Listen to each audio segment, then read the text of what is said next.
Breaking news updates. Ang paghahambing ng Bishop sa Brownlee na pinaka-hindi patas, sabi ni Cone, any comparison to JB unfair, sabi ni Ginebra coach ni Ruben Tirado. Sinabi ni Barangay Ginebra coach Tim Cone na siya at ang koponan ay umuusad ng wala si Justin Brownlee. Sinabi niyang inaasahan niyang lalaban ang koponan para sa isang kampyonato sa PBA Commissioner's Cup kasama ang kapalit na si Tony Bishop. Kumpiyansa si Cone na maibabalik ni Bishop sa tuktok ang Ginebra habang pinupunan si Brownlee, na nahaharap sa mahabang pagliban matapos magpositibo sa ipinagbabawal na substance matapos makuha ng Gilas Pilipinas ang gintong medalya sa Asian Games.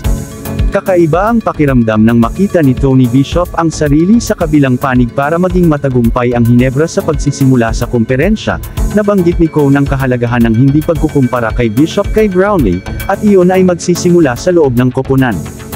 Halos mapangangatwiran ni Justin ang label ng pinakadakilang import sa lahat ng panahon kaya hindi patas na sukatin ang sinuman hanggang kay Justin. Lahat ay magkukulang. Kaya sa palagay ko iyon ang bagay na hinahawakan namin bilang isang koponan, sabi niya. Ang mga lalaki sa Ginebra, naiintindihan nila na hahanapin namin ang mga lakas at gagamitin namin ang mga lakas ni Tony sa abot ng aming makakaya at iyon ang nasa harapan namin, sabi ni Cone. Hindi kami matatalo sa isang laro at tumalikod at sasabihing nako, gagawin sana ni Justin yon. Hindi iyon makatarungan. Nagbibigay iyon sa amin ng built-in na dahilan at ayaw naming gumamit ng anumang dahilan. Kaya inaasahan namin na lumabas at makipagkumpetensya para sa isang kampyonato. At sa palagay namin ay magiging malaking bahagi ni Tony iyon, sabi ni Cone. Ginamit ni Cone ang mga paghahambing kay Michael Jordan bilang isang halimbawa. Si Bishop ay hindi si Justin.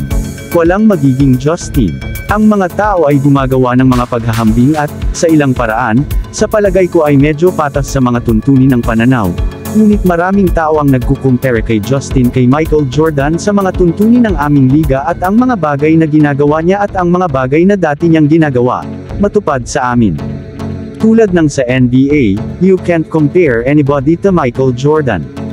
Anytime you try to compare to Michael Jordan, it's an unfair comparison because he is the greatest of all time, sabi ni Cone. Nakakatakot na gawain para sa Bishop Gene Kings.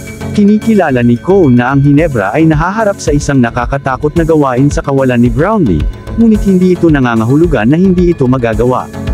Sinabi ni Cone na personal niyang pinili si Bishop dahil sa mga bagay na posibleng madala niya sa Ginebra matapos nilang maglaro laban sa kanya noong siya ay import ng Meralco noong 2022 PBA Governors Cup Finals. Naiinis ako para kay Justin at nakakatakot ako na hindi namin siya maibabalik sa komperensyang ito.